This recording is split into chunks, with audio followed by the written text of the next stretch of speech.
a bridge and metro expert from Mumbai. And his topic of presentation is bridge bearings, manufacturing, testing, installation and issues. And he is none other than Sri Anand Bandhu. Please welcome him with a big hand on the stage. Please. Bridge and metro expert from Mumbai, Sri Anand Bandhu. So here he goes with his topic, bridge bearings, manufacturing, testing, installation and issues. Thank you, sir.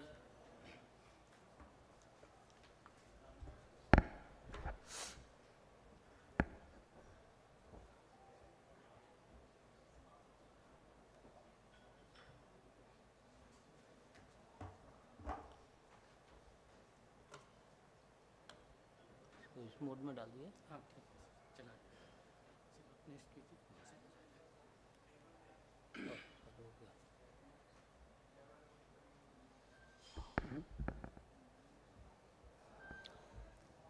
Thank you, everybody. Good afternoon. Thank you for waiting for me. Now, I am going to say something, a little part of big bridge.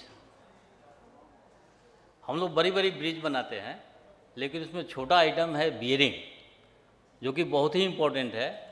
और bridge का design और durability total depend करता है bearing के ऊपर।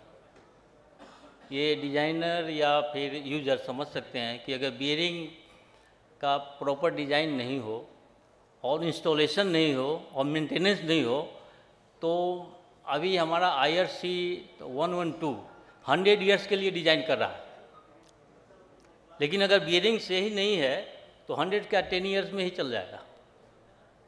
इसलिए बहुत ही important है। और जितने भी ब्रिज इंजीनियरिंग के लोग हैं जुड़े हुए, चाहे वो डिपार्टमेंट से हो, कॉन्ट्रैक्टर्स हों, जितने भी इंजीनियर हैं, सबको ज़्यादा ध्यान देने की ज़रूरत है कि ये कंपोनेंट बहुत ही छोटा है लेकिन बहुत ही इम्पोर्टेंट है। हम देख सकते हैं इसमें बहुत बड़ा ब्रिज है, लेकिन ये जो कंपोनेंट दिख रहा है, ये पार्ट, यही बेरिंग है।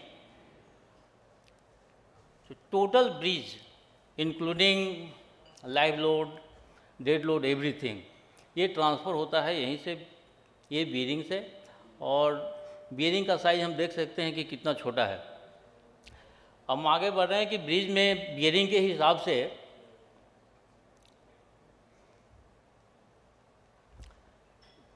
क्या फंक्शन है, function of bearing, type of bearing, seismic arrester, down stand, installation of bearing, preset in bearing, issues, maintenance and references. मैं इसे ही डिस्कस करने जा रहा हूँ। इसमें बेरिंग पॉइंट ऑफ व्यू से दो तरह का ब्रिज है। एक ब्रिज है जो बिना बेरिंग का बनाया जा सकता है, और एक ब्रिज है बेरिंग के साथ बनाया जा सकता है। जो बेरिंग के साथ बनाते हैं वो या तो सिंपली सपोर्टेड हो सकता है या कंटिन्यूअस हो सकता है। और विदाउट बेरिंग वो टोटल फिक्स है, रिजिड बजी है। उसका एक ही बेनिफिट है कि अर्थक्वेक में जो सुपर स्ट्रक्चर है वो नीचे नहीं आएगा। अदरवाइज उसका डिज़ाइन बहुत ही कॉम्प्लेक्स है, यू पीपल नो बेटर, और इकोनॉमिकल भी नहीं है। हम बाईपास की बात करते हैं, जिसे वेहिकुलर बाईपास है, पेडेस्ट्रियन बाईपास है, जो बॉक्स कल्वर्ट के नाम से फेमस है। यहाँ तक तो ठीक है। और लेकिन ये ब्रिज मैंने देखा, ये नासिक में बना हुआ है, और एक मुंबई में सुमन नगर फ्लाईओवर बना हुआ है, जिसमें शिरीष पटेल डिज़ाइन किए हैं। वो सुमन नगर फ्लाईओवर जो बना हुआ है कंप्लीट चेंबूर में, वो 100% फिक्स है, एंड टू एंड, कहीं कोई ज्वाइंट नहीं, no expansion joint, nothing, no bearing, ऐसा है।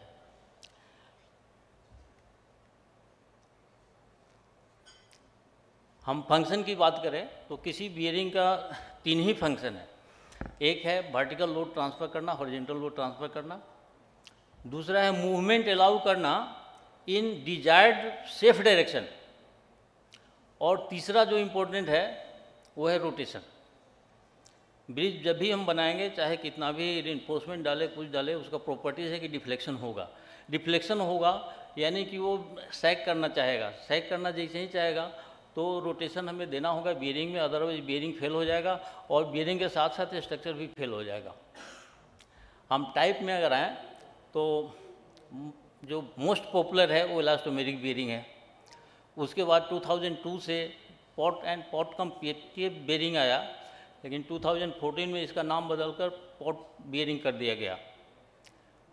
उसके बाद 2014 में ही स्फेरिकल और सिलिंड्रिकल बियरिंग आया है, जबकि स्फेरिकल बियरिंग तो बहुत ही पॉपुलर होते जा रहा है, उसका लाइफ बहुत ही ज़्यादा है, ऑलमोस्ट 50 ईयर्स है स्फेरिकल का। और जब हम पॉट की बात करें तो मैक्सिमम 30 ईयर्स जाता है, और इलास्टोमेरिक तो 15 ईयर्स ही चलता है। 15 के बाद उसका बदलना ही सोल्यूशन है, क्योंकि उसमें वेदर इफेक्ट बहुत ज़्यादा होता है, क्योंकि उसमें जो इलास्टोमर यूज होता है वो कन्फाइंड नहीं होता है। इलास्टोमेरिक बियरिंग की बात करें तो ये 3 तरह का है, एक फिक्स है और फ्री है और वर्टिकल है।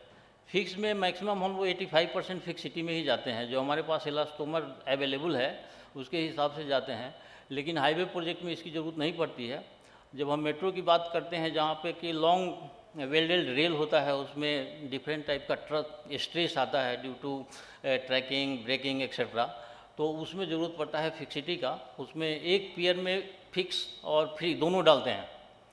एक साइड से स्टार्ट करते हैं तो पहले फिक्स डालेंगे, फिक्स फ्री, एक स्पैन में दोनों होगा, एक साइड में फिक्स होगा दूसरे में फ्री होगा, इस तरह से करते हैं। और जो वर्टिकल बियरिंग है ये कंपोनेंट है सिस्मिक अरेस्टर सिस्टम का, जो सिस्टम अरेस्टर सिस्टम करते हैं, क्योंकि अर्थक्वेक के कारण बहुत सारे गर्डर टॉपल हो जाते हैं, तो उसके सेफ्टी के लिए हम यूज़ करते हैं। हम आगे देखेंगे कैसे यूज़ करते हैं इसको। अब बनाने के लिए इलास्टोमेरिक बियरिंग बनाने के लिए जो मेन कंपोनेंट है वो रबर है, जो क्लोरोप्रीन रबर है। नेचुरल रबर यूज़ नहीं करते हैं, हालांकि नेचुरल रबर भी प्रोवाइड करने का आ गया है प्रोविज़न, लेकिन उसकी कोई गारंटी नहीं होती है, इसलिए लोग अवॉइड करते हैं। और क्लोरोप्रीन फैमिली में ये 4 इम्पोर्टेंट मेंबर है, जो नियोप्रीन WRT है, बाइप्रीन 110 है, स्काईप्रीन B5 है और डेंका S40 भी है। और दूसरा जो है लेमिनेट्स है, जो स्टील प्लेट होता है और उसे उसका शार्प एज ब्लंट करते हैं ताकि कहीं कुछ कटिंग नहीं हो, कोई डैमेज नहीं हो। इलास्टोमर तो रबर है, वो शार्प एज होने से कट सकता है। जब हम उसको यूज़ करते हैं तो उसका जो भी शार्प कॉर्नर है, शार्प एज है, उसको ब्लंट कर देते हैं। और स्टील लैमिनेट और इलास्टोमर दोनों का एक साथ अलग अलग नहीं वल्कनाइज करते हैं, एक साथ रखकर वल्कनाइज कर देते हैं। इसमें जो रॉ मटेरियल देखा जा रहा है ये सप्लाई है, स्काईप्रीन है। और एक चीज़ मैं बता दूँ, जितने भी स्काईप्रीन या इलास्टोमर मटेरियल है ये सभी इंडिया में नहीं बनते हैं, ये सभी बाहर से इंपोर्ट करना पड़ता है। ये 1 नंबर में देख सकते कैसे पैकिंग आता है। ये एक्चुअली रॉ मटेरियल है, जो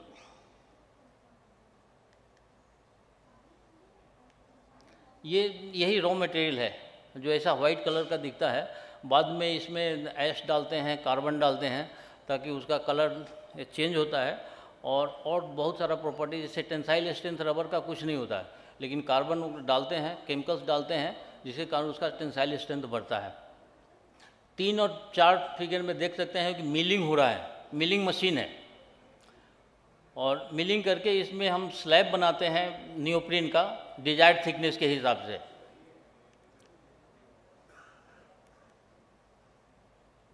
एक नंबर स्टील प्लेट है जिसको लैमिनेट्स बोलते हैं। 2 नंबर में एडहेसिव यूज़ किया हुआ है। लैमिनेट्स को सैंड ब्लास्ट करने के बाद उसे हम एडहेसिव लगाते हैं। एडहेसिव लगाकर 3 नंबर में देखें कि layer by layer, elastomeric bearing में बहुत सारे लेयर हो सकते हैं। जैसे सबसे पहले हम लेमिनेट्स डालते हैं, उसके बाद इलास्टोमर है। इलास्टोमर का थिकनेस डिज़ाइन के हिसाब से अलग अलग हो सकता है, 8 mm से 20 mm तक हो सकता है। और लेमिनेट का 3 mm to 5 mm रहता है। और टॉप और बॉटम कवर डाल करके चारों साइड से साउथ कवर डालते हैं। और डालने के बाद इस ओवन 5 नंबर ओवन है, वल्कनाइजेशन करते हैं। तो वल्कनाइजेशन के लिए टेम्परेचर देना पड़ता है 150 डिग्री सेंटीग्रेड और प्रेशर अप टू 200 kg पर सेंटीमीटर स्क्वायर। वो प्रेशर देने के बाद ये प्रेशर 200 टू 400 जा सकता है। जो मिनिमम प्रेशर है वो 200 देना पड़ता है और मैक्सिमम 400 तक जाते हैं। 400 तब जाते हैं जब बियरिंग का साइज 1.2 मीटर बाई 1.2 मीटर होता है। अदरवाइज उसी हिसाब से धीरे धीरे 200 लेकिन मिनिमम है। इस तरह से वल्कनाइजेशन हो गया, साइज में आ गया। अब हम इसका फिनिशिंग कर देते हैं। फिनिशिंग करने के बाद देख सकते हैं 3 नंबर जो है वो फिक्स बेरिंग है। फिक्स बेरिंग में टॉप और बॉटम में स्टील प्लेट का थिकनेस ज़्यादा डालते हैं और 4 नंबर में नॉर्मल बेरिंग है। अब बन जाने के बाद जो बहुत ही इम्पोर्टेंट है वो है टेस्टिंग। जो हमने बनाया वो कैसा है, कैसा परफॉर्म करने वाला है। तो टेस्टिंग के लिए जब मैन्युफैक्चरिंग होता है तो लॉट में ऑर्डर जाता है और लॉट में ही बनाया जाता है। अगर 24 प्लस नंबर है बियरिंग का तो उसको लार्ज लॉट बोलते हैं और लेस देन 24 है तो उसे हम बोलते हैं शॉर्ट लॉट। और शॉर्ट और स्मॉल के हिसाब से ही, शॉर्ट और लार्ज के हिसाब से हमारा टेस्टिंग होता है लेवल 1 और लेवल 2। जो मोर देन 24 है, 24 या 24 से ज़्यादा है, उसमें हमें लेवल 1 का टेस्टिंग करना पड़ता है और अदरवाइज लेवल 2 का करते हैं। लेवल 1 और लेवल 2 में एक ही डिफरेंस है कि लेवल 1 के लिए जो हायर रेंज का टेस्टिंग है उसके लिए हमें एक्स्ट्रा बियरिंग बनाने पड़ते हैं जिसका कि हम डिस्ट्रक्टिव टेस्ट करते हैं। और टेस्टिंग करने के लिए है कि जब भी उसका वल्कनाइजेशन हो गया उसके 7 दिनों के बाद ही मुझे टेस्ट करना है। 7 दिन के पहले नहीं कर सकते हैं। 7 दिन तक उसका क्यूरिंग टाइम है और 180 दिन के भीतर 180 डेज के अंदर ही उसको टेस्ट करना है। अगर इस पीरियड में टेस्ट नहीं हुआ तो फिर स्पेशल परमिशन की ज़रूरत पड़ती है, स्पेशल टेस्ट करना पड़ता है। इसमें जो टेस्टिंग इन्वॉल्व है, न्यूप्रिन का MTC जो केमिकल टेस्ट है उसका मिल सर्टिफिकेट देना पड़ता है और पाइरोलाइसिस टेस्ट है। इसमें टेस्ट करते हैं कि कितना % इलास्टोमर डाला हुआ है और उसका 50% से कम नहीं होना चाहिए इलास्टोमर टोटल वॉल्यूम का। एस कंटेंट देखते हैं, एस कंटेंट 5% होना चाहिए। स्पेसिफिक ग्रेविटी टेस्ट करते हैं इलास्टोमर का।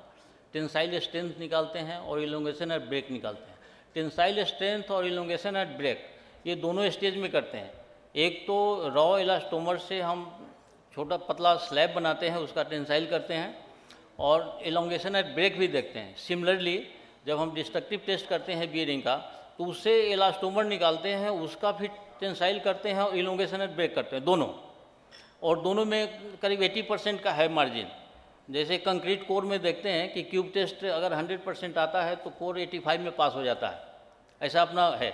सिमिलर केस यहाँ भी है।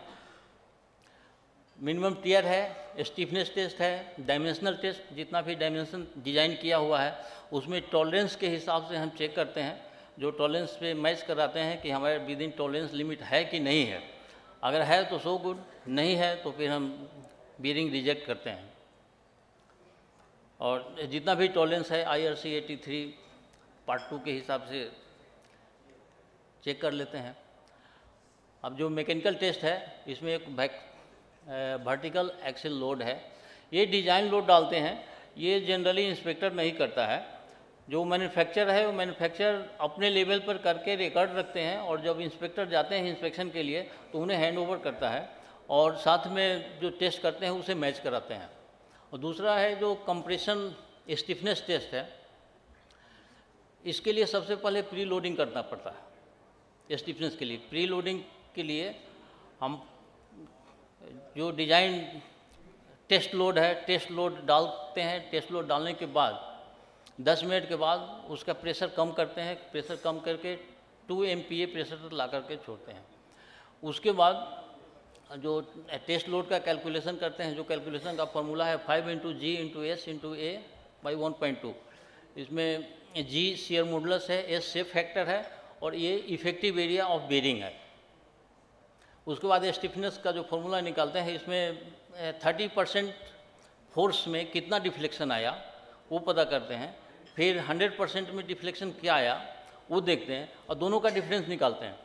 जैसे 100% फोर्स में कितना टन आ रहा है और 30% में कितना टन आ रहा है, उसका डिफरेंस निकालते हैं और दोनों में क्या डिफरेंस डिफ्लेक्शन में अंतर आया 100% और 30% पे, उसी का जो डिवीजन है वही मुझे स्टिफनेस वैल्यू देता है। और ये स्टिफनेस वैल्यू स्टैंडर्ड आ गया। हम जो दूसरा टेस्ट करेंगे उसके टेस्ट में और इसके टेस्ट में ज़्यादा से ज़्यादा 20% का वेरिएशन है परमिसिबल। 20% से ज़्यादा वेरी कर रहा है, दैट मीन्स समथिंग रॉन्ग। उसके बाद एक शियर मॉडुलस है, बहुत ही इंपॉर्टेंट है क्योंकि इसमें रोटेशन का कोई प्रोविज़न नहीं होता है। लाइक पॉट बियरिंग में rotation as well as sliding का प्रोविज़न होता है, क्योंकि उसमें हम डालते हैं PTFE और स्टील प्लेट जो स्लाइडिंग इंटरफेस होता है। यहाँ नहीं होता, यहाँ रबर ही अपने आप से बदलता है। ऐसा रबर है टेढ़ा हो जाएगा ऐसे शियर में, तो वो टेस्ट करना बहुत ज़रूरी होता है। तो इसके लिए हम लोग क्या करते हैं कि 5 MPa का प्रेशर डालते हैं प्री लोड करने के बाद, प्री लोड कर लेते हैं, प्री लोड करने के बाद 5 MPa का प्रेशर डालते हैं और उस पर हॉरिजॉन्टल लोड डालते जाते हैं। हॉरिजॉन्टल लोड डाल करके देखते हैं कि स्ट्रेन 1 कब आ गया, 1 तक हम जाते हैं। यानी कि अगर 60 है तो 60 ऐसे डिफ्लेक्ट करना चाहिए, ऐसे 60 है तो 60 ऐसे डायगोनल हो जाना चाहिए, इतना हो जाना चाहिए। अब उसमें देखते हैं कि 0.8 कब था, अब 0.2 कब था। Shear stress eight a strain 0.8 and strain 0.2, उसका डिफरेंस और डिवाइडेड बाय शियर स्ट्रेस 0.8 और 0.2 मीन्स 0.6, नीचे 0.6 क्लियर है। यहाँ से मुझे देता है वैल्यू जी का। जनरली ये 7 to 1.15 तक जाता है और उसी के हिसाब से ग्रेड समझ में आता है कि किस ग्रेड का ये इलास्टोमर है। और एक शियर बॉन्ड टेस्ट है जो लेवल 1 में करना पड़ता है। इसके लिए 12 MPa का प्रेशर डालते हैं और इसमें शियर स्ट्रेन 2 डालते हैं। यानी कि अगर 60 है तो टॉप बेंड होकर 120 तक जाना चाहिए, ऐसा। तो उतना करने के बाद फिर लोड रिलीज करते हैं, देखते हैं कि उसके एडहेशन में क्या प्रॉब्लम आया। बॉन्ड में जो बॉन्ड है, bond between laminates, steel laminates and elastomer, उसका जो बॉन्डिंग है, बॉन्डिंग कहीं फेल तो नहीं हो गया। तो इस तरह से मेरा ये टेस्ट कंप्लीट हो गया। अब नेक्स्ट टाइप है पॉट बियरिंग। जैसा कि नाम बताया गया है पॉट, एक पॉट ही होता है, रियली पॉट होता है और उसके ऊपर से पिस्टन डालते हैं, फिर फिक्स कंप्लीट हो जाता है। फिक्स में 2 ही कंपोनेंट होते हैं, एक पॉट होता है जिसे बॉटम प्लेट बोलते हैं और एक पिस्टन होता है जिसे टॉप प्लेट बोलते हैं।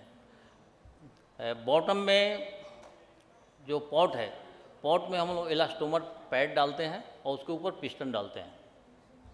यही फिक्सिटी है इसका। और आगे बताएंगे कि कैसे ये काम करता है। उसे इसमें हॉरिजॉन्टल मूवमेंट नहीं होता है कुछ भी, ये हॉरिजॉन्टल मूवमेंट अलाउ नहीं करता है, सिर्फ वर्टिकल अलाउ करता है और रोटेशन अलाउ करता है, हॉरिजॉन्टल कोई मूवमेंट नहीं है। और दूसरा फ्री बेयरिंग है। फ्री बेयरिंग में 3 कंपोनेंट होते हैं। एक तो पॉट है जो बॉटम प्लेट कहलाता है, उसके ऊपर हम इलास्टोमर डालते हैं, फिर इंटरमीडिएट प्लेट डालते हैं। इंटरमीडिएट प्लेट और पॉट का टॉप एक जैसा है। अगर हम यहाँ देखें, इसमें ये फिक्स बियरिंग है, इसमें नीचे में पॉट है, ऊपर में पिस्टन है।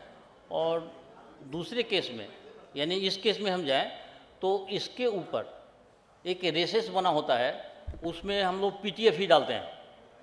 उस PTFE के ऊपर स्लाइडिंग इंटरफेस होता है जो स्लाइड करता है, जो हॉरिजॉन्टल डायरेक्शन में कहीं भी मूवमेंट अलाउ करता है। तो ये फ्री है। इसमें अगर हम गाइड लगा देते हैं तो ये गाइड बियरिंग कहलाता है। इसमें भी 3 कंपोनेंट होते हैं, बॉटम, इंटरमीडिएट और टॉप के साथ एक गाइड लगा होता है जो एक ही डायरेक्शन में मूवमेंट अलाउ करता है। जैसे आप 1 नंबर में देख सकते हैं कि यहाँ 1 नंबर में, हेलो, 1 नंबर में दोनों साइड गाइड दिख रहा है टॉप प्लेट में, और इंटरमीडिएट दिख रहा है। ये गाइड प्लेट सिर्फ आपको इस डायरेक्शन में अलाउ करेगा मूवमेंट, ऐसे अलाउ नहीं करेगा। 2 नंबर में साफ देख सकते हैं कि वो सिर्फ लॉन्गिट्यूडनल डायरेक्शन में अलाउ कर रहा है। और 3 नंबर फोटो में देख सकते हैं कि ये गाइड है लेकिन सेंट्रल गाइड है। दोनों में डिफरेंस है कि उसमें आउटसाइड में गाइड रखा हुआ है जो मूवमेंट रिस्ट्रिक्ट करता है, यहाँ पे सेंटर में गाइड रखा हुआ है, ये मूवमेंट को इधर नहीं जाने देगा, लेटरली नहीं अलाउ करेगा लेकिन लॉन्गिट्यूडनली अलाउ कर सकता है। ये गाइडेड बियरिंग हम 2 तरह का लगाते हैं, एक ट्रांसवर्स गाइडेड लगाते हैं और एक लॉन्गिट्यूडनल गाइडेड लगाते हैं। Longitudinal guided length wise girder को बड़ा छोटा होने देगा, मूवमेंट अलाउ करेगा, लेकिन ट्रांसवर्सली क्रॉस डायरेक्शन में मूवमेंट अलाउ नहीं करेगा। लेकिन जब हम ट्रांसवर्स गाइडेड लगाएंगे तो वो ट्रांसवर्स में मूवमेंट नहीं अलाउ करेगा। इस तरह से वाइस वर्सा है, एक लॉन्गिट्यूडनली अलाउ करता है और ट्रांसवर्सली अलाउ करता है। वो डिपेंड करता है लोकेशन पे। और किसी भी सिंपली सपोर्टेड स्ट्रक्चर में चारों बियरिंग लगते हैं, फिक्स भी लगेंगे, फिक्स के सामने लॉन्गिट्यूडनल गाइडेड लगेगा, फिक्स के एडजेसेंट ट्रांसवर्स गाइडेड लगेगा और फिक्स के डायगोनली अपोजिट फ्री ही रहेगा। ये 4 छोड़ करके और दूसरा कोई ऑप्शन ही नहीं है। अगर कोई ऑप्शन कहीं मिला, ड्राइंग में मिला, इसका मतलब है कि कुछ ना कुछ गड़बड़ी है और डिजाइनर से बात करना चाहिए। कहीं ना कहीं मिस्टेक है, कट एंड पेस्ट का मिस्टेक बहुत होता है, तो उससे सावधान रहना पड़ेगा अपने को। यहाँ देख सकते हैं ये पॉट है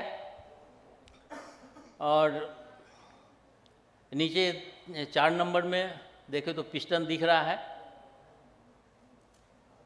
5 नंबर में इलास्टोमेरिक पैड है। इलास्टोमेरिक पैड में देखेंगे ग्रूव बना हुआ है। इस ग्रूव में हम ब्रास सील डालते हैं ताकि प्रेशर पड़ने के बाद जो इलास्टोमेरिक मटेरियल है उसका फ्लो नहीं हो, इसके लिए उसको सील करते हैं, उसको कन्फाइंड करते हैं।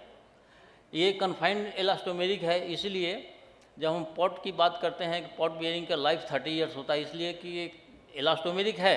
जैसा कि हम इलास्टोमेरिक बियरिंग में यूज़ करते हैं, सेम मटेरियल है, लेकिन ये कन्फाइंड है, ये बंद है, चारों तरफ से घिरा हुआ है, वेदर का इफेक्ट बहुत कम है, इसलिए इसका लाइफ 30 ईयर्स है। इसका लाइफ पीटीएफ के लाइफ पर डिपेंड करता है और 30 ईयर्स के बाद तो रिप्लेस करना ही पड़ता है। और 3 नंबर में देखेंगे पॉट, ये पीटीएफ ही है। ये बहुत ही टफ मटेरियल है और इसका जो कंप्रेसिव स्ट्रेंथ है 80 MPa से भी ज़्यादा है। तो और इसमें एक डिम्पल बना हुआ है। डिम्पल का साइज़ देख सकते हैं कि डिम्पल का साइज़ 8 mm का है और इसमें सिलिकॉन ग्रीस लगाते हैं। सिलिकॉन ग्रीस लगाने के कारण इसमें फ्रिक्शन बहुत कम हो जाता है। स्टील और पीटीएफ के बीच में फ्रिक्शन बहुत कम हो जाता है। यहाँ तक मैं बता दूँ, अगर आई गर्डर है आप रख दीजिए, आप चाहे पुश करेंगे तो पुश हो जाएगा, इतना कम फ्रिक्शन हो जाता है। प्रैक्टिकली मैं देखा कि मूवमेंट हो सकता है, इतना कम फ्रिक्शन होता है दोनों में सिलिकॉन ग्रीस लगाने के बाद। और सिलिकॉन ग्रीस का लाइफ बहुत है। जैसे और सब ग्रीस होते हैं जो पानी बनकर निकल जाता है, वैसा नहीं होता है ग्रीस सिलिकॉन, इसका लाइफ बहुत है। 1 नंबर में जो देख रहे हैं ये टॉप प्लेट है। टॉप प्लेट में एसएस प्लेट वेल्डिंग किया हुआ है और ये एसएस प्लेट और जो अभी हमने देखा पीटीएफ ही, यही दोनों इंटरफेस होता है, इसी पे इसका मूवमेंट होता है। और जब साइड गाइडेड है तो 1 नंबर एप्लीकेबल है, अगर सेंट्रल गाइड है तो 2 नंबर है। 2 नंबर में वो गाइड डाला हुआ है, ये गाइड लेटरल मूवमेंट अलाउ नहीं करता। यहाँ 3 नंबर में देख सकते हैं ब्रास सील है और ब्रास सील का जो एक अल्टरनेटिव अभी आया है वो पीओ में है, पॉलीऑक्सीमिथिलीन।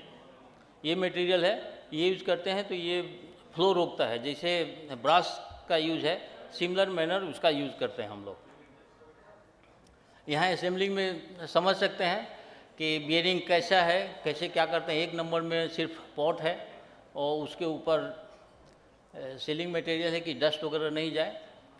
दूसरे नंबर में इलास्टोमेरिक पैड डाला हुआ है। तीसरे में इलास्टोमेरिक पैड के ऊपर ब्रास सील डाला हुआ है। और चौथे में देख रहे हैं कि पॉट रखा हुआ है, पॉट के ऊपर जो पिस्टन है, पिस्टन को रखने की तैयारी हो रही है। 5 नंबर में देखेंगे तो फिक्स बियरिंग तैयार हो गया, फिक्स बियरिंग रेडी है। नंबर 6 में देखेंगे तो इंटरमीडिएट प्लेट दिख रहा है, उसके ऊपर PTFE है। और 7 नंबर में देखेंगे स्टील प्लेट चमकता दिख रहा है, वो स्टील प्लेट है, उसको ऊपर से कवर करना है। तो यहाँ पर 8 नंबर में देखेंगे तो ये रेडी हो गया गाइडेड बियरिंग। गाइडेड बियरिंग का ही उसमें लिया हुआ है, तो ये गाइडेड बियरिंग है, ये रेडी हो गया। PTFE का ये प्रॉपर्टीज़ है, काफ़ी टफ मटेरियल है और डेंसिटी भी अच्छा खासा है इसका।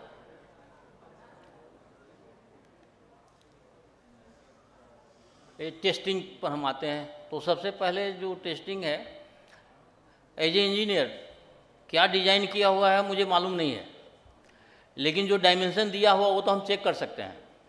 तो सबसे पहले हम डायमेंशन चेक करते हैं, उसको कंपेयर करते हैं कि अपने पास परमिसिबल लिमिट क्या है IRC 83 पार्ट 3 के हिसाब से। उसमें हम कंपेयर कर सकते हैं, सभी चीज़ का डायमेंशन चेक करते हैं, फिजिकल डायमेंशन चेक करके करते हैं। उसके बाद प्रूफ लोड टेस्ट करते हैं, ये 1.5 डिज़ाइन टाइम्स करते हैं इसमें।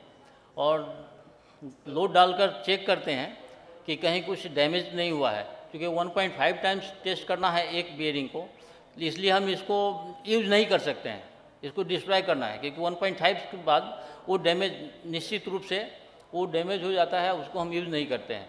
हाँ, यूज़ करना है तो उसमें हम इलास्टोमर चेंज करेंगे और फिर से यूज़ कर सकते हैं। Friction coefficient, proof load test, rotation test बहुत ही इंपॉर्टेंट है। Liquid penetration test on welding, welding जो हमने किया वो वेल्डिंग कितना ढंग का हुआ है, ढंग का नहीं हुआ है, उसके लिए हम लोग लिक्विड पेनिट्रेशन टेस्ट करते हैं, इसे DP टेस्ट भी बोलते हैं। रफनेस ऑफ SS प्लेट, जो SS प्लेट है, SS प्लेट का कितना रफनेस है, उसके रफनेस पे ही डिपेंड करता है कि कितना स्लाइड करेगा। जितना स्मूथ है उतना ही ज़्यादा स्लाइड करेगा। उसके बाद इलास्टोमर का हार्डनेस टेस्ट करते हैं। जो मेटालिक सरफेस है, मेटालिक सरफेस में भी 2 तरह का है।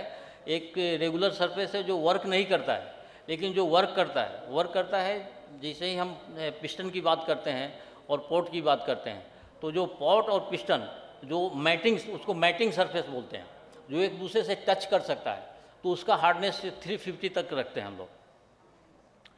और फिर डाउट होने पर अल्ट्रासोनिक टेस्ट भी कर लेते हैं वेल्डिंग के ऊपर।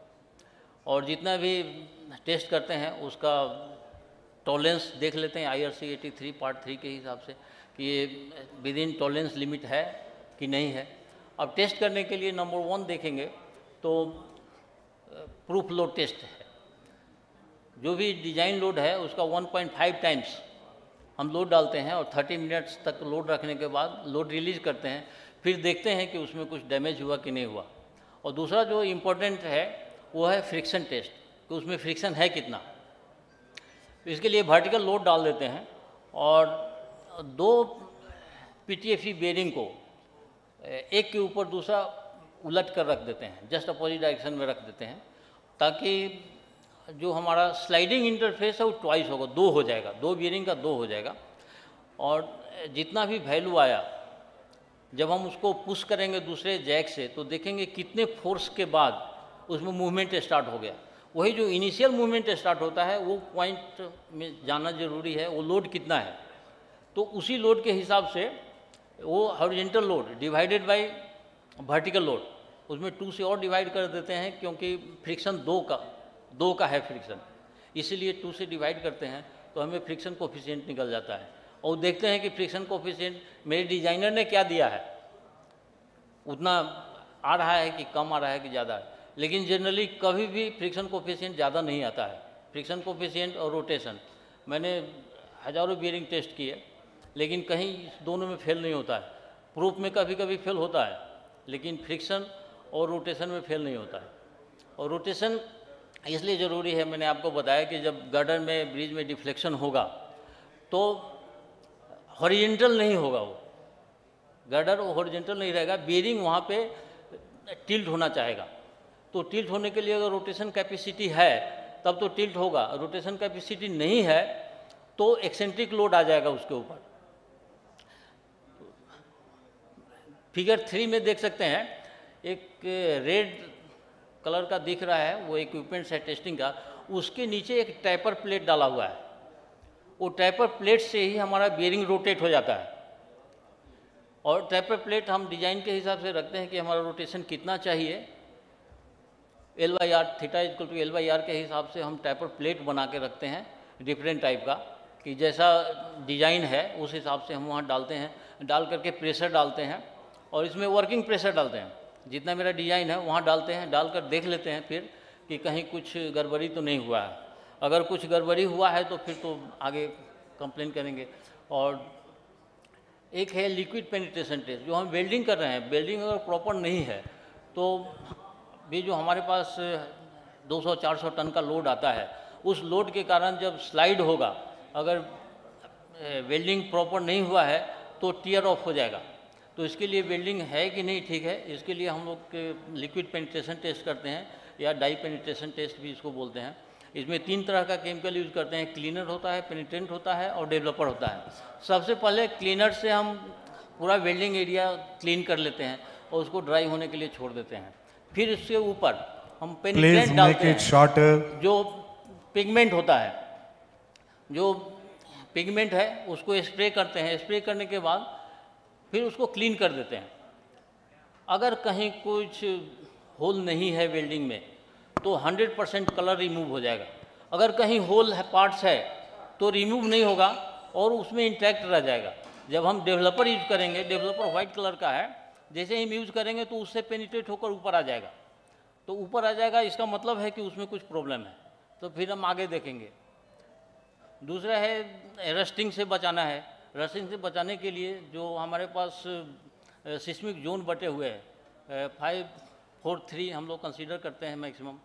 तो जो एक्सट्रीमली सीवियर है उसमें 320 mm तक का माइक्रोन का थिकनेस लेते हैं, और सीवियर जोन में 240 है, और दूसरे जोन में 160 का मिनिमम, यानी कि 160 मिनिमम चाहिए ही चाहिए मुझे। और इसको टेस्ट करने के लिए एक पेंट थिकनेस टेस्ट मशीन है, उसको सबसे पहले हम कैलिब्रेट कर लेते हैं। एक स्टैंडर्ड थिकनेस से कैलिब्रेट करने के बाद तो 5 नंबर में देखेंगे डायरेक्ट मुझे थिकनेस मिलता है। जैसे ही वो इक्विपमेंट्स का नीडल डालेंगे तो थिकनेस पता चल जाएगा। इसके बाद स्टेनलेस स्टील का जो रफनेस है, वो रफनेस टेस्ट करने के लिए एक रफोमीटर होता है, जो नंबर 4 और नंबर 3 में दिखाया हुआ है। इस रफनेस को डालकर उस पर मूवमेंट करते हैं 20 mm तक, तो उसमें रफनेस आ जाता है कि कितना रफनेस है, डायरेक्ट रीडिंग आता है। और प्लीज मेक इट शॉर्टर है sir, please make it short. Pardon, काफी टाइम हो गया, please make it shorter. Okay okay okay okay. One important activity is down stand. Down stand का नाम आप लोगों ने सुना होगा, जो भी ब्रिज में काम किए होंगे। जो गर्डर हर समय हॉरिजेंटल नहीं होता है, गर्डर इंक्लाइंड होता है, लेकिन बियरिंग हम हॉरिजेंटल ही रखते हैं। तो नंबर 3 में आप देख सकते हैं कि डाउन स्टैंड कैसे बनाया हुआ है। नंबर 1 में फिजिकली बना करके देखा हुआ है। अगर इसमें हम नहीं बना सकते हैं किसी कारण, तो हम लोग स्टील प्लेट टेपर करके डालते हैं। ये लेआउट अभी जो मैं बताया, ये स्टैंडर्ड लेआउट है, इसमें कुछ भी डेविएशन नहीं हो सकता है। अगर हम पॉट पीटीपी या स्फेरिकल बियरिंग कर सकते हैं। सिमिलरली आई गर्डर के केस में भी ये है, ऐसा ही करना पड़ेगा, इसका दूसरा कोई अल्टरनेटिव नहीं है। अब हम आते हैं इंस्टॉलेशन के केस में, तो जब हम इलास्टोमेरिक बियरिंग करते हैं उसमें 6 mm का रेसिस डालते हैं, और रेसिस के ऊपर 2-3 mm का लिक्विड स्लरी डालते हैं, चाहे वो सीमेंट स्लरी हो या GP2 हो। डाल करके उस पर बियरिंग डाल कर उसको प्रेस करते हैं। ताकि जो अंडुलेशन है भी 2-3 mm का अंडुलेशन अगर है तो वो क्लियर हो जाएगा और 100% कॉन्टैक्ट में रहेगा। जब हम पॉट बीयरिंग की बात करते हैं तो पॉट बीयरिंग दो तरह से फिक्स होता है, कास्ट इन सीटू होता है, प्री कास्ट होता है। तो प्री कास्ट के लिए हम लोग जिस समय कास्टिंग करते हैं उसमें डालते हैं स्लीव डाल देते हैं। उसी में स्लीव डालने के लिए यहाँ नंबर 3 में देख सकते हैं कि जो टेम्पलेट बना हुआ है, टेम्पलेट के हिसाब से हम उसमें डालते हैं ताकि जब हमारा गर्डर तैयार हो तो उसमें हम आसानी से लगा सकें, कोई दिक्कत नहीं हो। एक अभी हमने बात किया था वर्टिकल बीयरिंग का, सिस्मिक अरेस्टर। इस सिस्मिक अरेस्टर के लिए बीच में देख रहे हैं सिस्मिक ब्लॉक है और इसके चारों तरफ हम डालते हैं वर्टिकल बीयरिंग, ताकि जब कोई भी अर्थक्वेक आए तो हॉरिजॉन्टल मूवमेंट नहीं आए इसमें। इस तरह से सिस्मिक अरेस्टर पैक किया हुआ है। और ये सब जो इशूज़ है, ये यंग स्टेक देखें ज़रा कि क्या क्या लोग कर रहे हैं दुनिया में। यहाँ देखिए ये गैप है, यहाँ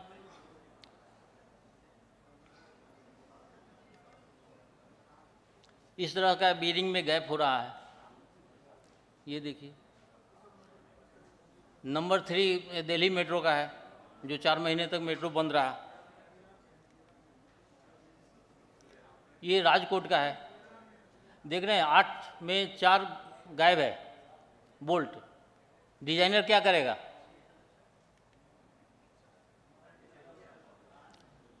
ये है अजमेर का, आरओबी बन रहा था और रेलवे ट्रैक पर गिर गया।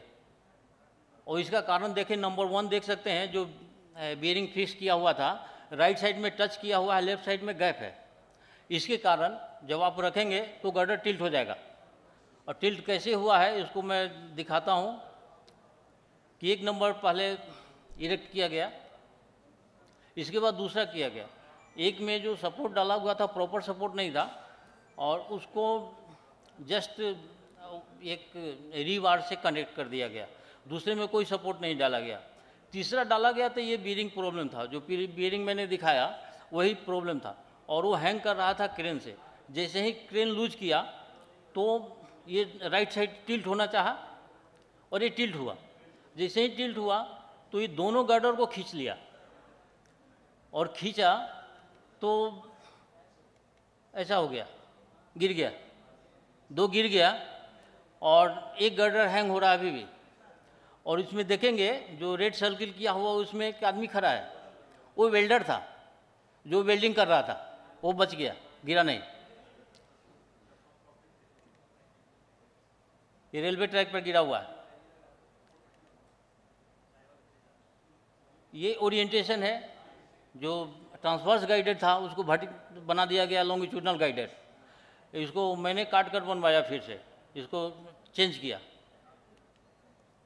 यहाँ देखिए 3 बीयरिंग लेफ्ट साइड में दिख रहा है, ये तीनों बीयरिंग एक लाइन में नहीं है। यहाँ 160 डिग्री का कर्वेचर था मेट्रो का, इसलिए इसमें पिन बीयरिंग डाला हुआ, जो सेंट्रल है वो पिन बीयरिंग है, जिसमें वर्टिकल लोड नहीं आता है, सिर्फ हॉरिजॉन्टल के लिए डिजाइन होता है। और ये देखिए जो सबसे आगे का बीयरिंग है वो उसका अलाइनमेंट कुछ और है, फिर मैंने कट करके एक लाइन में करवाया इसको।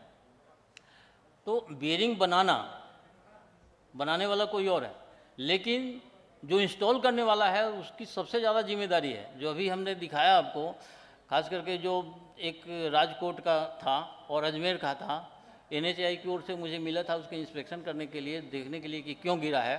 वही मैं जाकर इंस्पेक्शन किया था। ये राजकोट था 2007 में और अजमेर 2013 में गिरा था। तो सभी जितने भी यंग इंजीनियर हैं, बीयरिंग पर ज़्यादा ध्यान दीजिए कि बीयरिंग ठीक है तो सब कुछ ठीक है। और सबसे गड़बड़ी क्या है, मेंटेनेंस का। ये बनाने वाले भी गड़बड़ी किए हैं। बनाने में देखिए टच नहीं कर रहा है, वहाँ टच नहीं कर रहा है, बनाकर जो भेजा मैन्युफैक्चर डिफेक्ट है ये। और नंबर 3 में देखिए क्या प्रॉब्लम है, ये फिक्स बीयरिंग है। फिक्स बीयरिंग में जब हम बोल्ट डालेंगे तो बोल्ट डालने का जगह नहीं है, दोनों के बीच में इतना गैप है, इसे बहुत बड़ा बोल्ट है तो नीचे हम घुसा ही नहीं सकते हैं।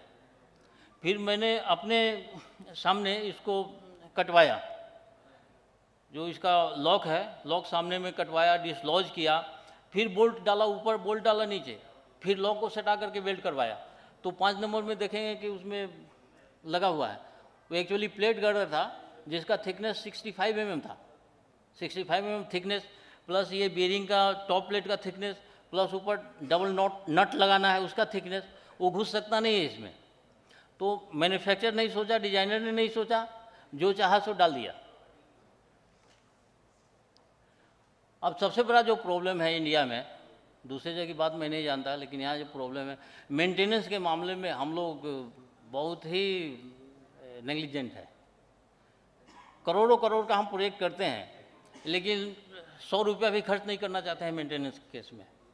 खासकर अगर बियरिंग है जो दिखता नहीं है, इसलिए जब भी ब्रिज बनता है, ब्रिज बनने के बाद हर साल में 5 साल तक एक साल पर देखना चाहिए जा कर के, या बीच में अगर कुछ फ्लड आ गया, कुछ आ गया, या कुछ सिस्मिक जोन में आया हुआ है तो देखना चाहिए, इंस्पेक्शन कराना चाहिए, और 5 साल के बाद 2-2 साल पर तो होना ही चाहिए। तो मैं रिक्वेस्ट करूंगा कि आप लोग भी इसको फॉलो करें ताकि कुछ प्रॉब्लम नहीं हो, और जो भी प्रॉब्लम है वो प्रॉब्लम को हाईलाइट करना चाहिए। और यंगस्टर लोग जो भी है, आप लोग कभी भी साइट पे कुछ भी प्रॉब्लम हो तो उसको हाइड मत करो, और जो सीनियर लोग हो वो गुस्सा मत करो कि तूने क्यों गलती किया। गलती किया है तो सीनियर का काम है सोल्यूशन देना, लेकिन जूनियर फिर दूसरी बार गलती ना करे। यह कहते हुए मैं आप लोगों का बहुत समय लिया, ये थैंक यू।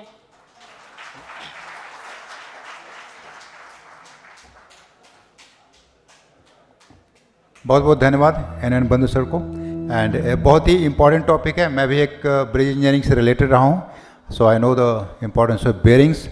बहुत ही इम्पॉर्टेंट सब्जेक्ट, जोरदार तालियाँ एन बंधु जी के लिए। और आपसे आग्रह है कि आप सामने आ जाएं मंच के पास, और पुनः राजीव लोचन सर से आग्रह होगा कि इन्हें सम्मानित करें, बुके देकर, शॉल देकर, मेमेंटो देकर, प्रतीक चिन्ह, shawl, bouquet. So chairman of the technical session Rajiv Lochan sir. जब सम्मानित किया जा रहा है तो तालियों की कमी नहीं होनी चाहिए।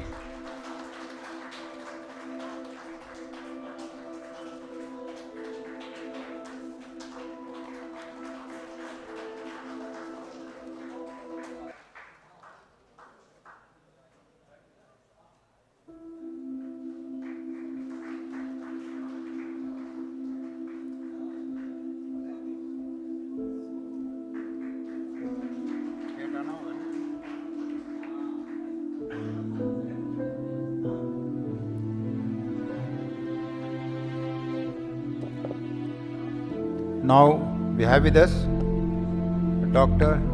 Hari Narayan Tiwari, and he is the co-founder of Managing Director of Floodcon Consultants. Dr. Tiwari is the initiator of 2 diverse programs